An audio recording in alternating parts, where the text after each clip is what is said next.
Hello guys, Assalamu alaikum. It's me your favorite AMSS Technology. আবারও চলে আসলাম আপনাদের মাঝে নতুন একটা ভিডিও নিয়ে। আজকের ভিডিওতে দেখাবো text highlight colour. Text highlight colour কিভাবে করব আমরা সেটাই আজকে দেখাবো আপনাদের।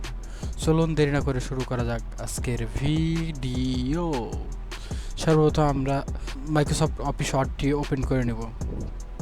মাইক্রোসফট অফিস ওয়ার্ডটি ওপেন করার পর আমরা এখানে কিছু লিখে নিচ্ছি, যার মাধ্যমে আমরা আপনাদের দেখাতে পারবো কিভাবে টেক্সট হাইলাইট করে।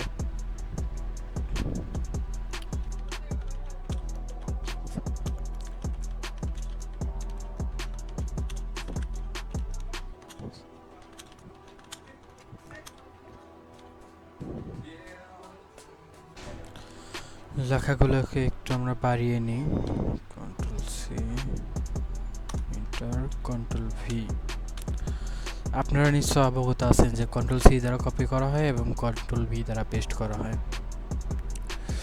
আমরা এখন চাচ্ছি যে সর্বপ্রথম যে লাইনটা আছে ওই লাইনটা আমরা হাইলাইট করব। কীভাবে করব? সর্বপ্রথম আমরা লেখাটাকে সিলেক্ট করব। সিলেক্ট করার পর টেক্সট হাইলাইট কালার এর অ্যারো বাটনের উপর একটা ক্লিক করব। তারপরে এখানে অনেকগুলো কালার আছে, আপনাদের মনের ইচ্ছা মতো যে কোনো একটা কালার বেছে নেবেন। আমরা সাপোজ এখানে ইয়েলো কালারটা ব্যবহার করছি, কারণ সবচাইতে ব্যবহৃত যে কালারটি হয় হাইলাইট করার জন্য সেটা হচ্ছে ইয়েলো কালার। ধন্যবাদ বন্ধুরা আজকের ভিডিওটি দেখার জন্য। আশা করি বুঝতে পেরেছেন কীভাবে টেক্সট হাইলাইট করা হয়। ধন্যবাদ সবাইকে। আসসালামু আলাইকুম। দেখা হচ্ছে আবার পরবর্তী ভিডিওতে। ভিডিওটি ভালো লাগলে লাইক, সাবস্ক্রাইব, ফলো এবং অবশ্যই কমেন্ট করবেন, কারণ আপনাদের একটা কমেন্ট আমাকে ভিডিও করতে আরও উৎসাহিত করে। ধন্যবাদ সবাইকে।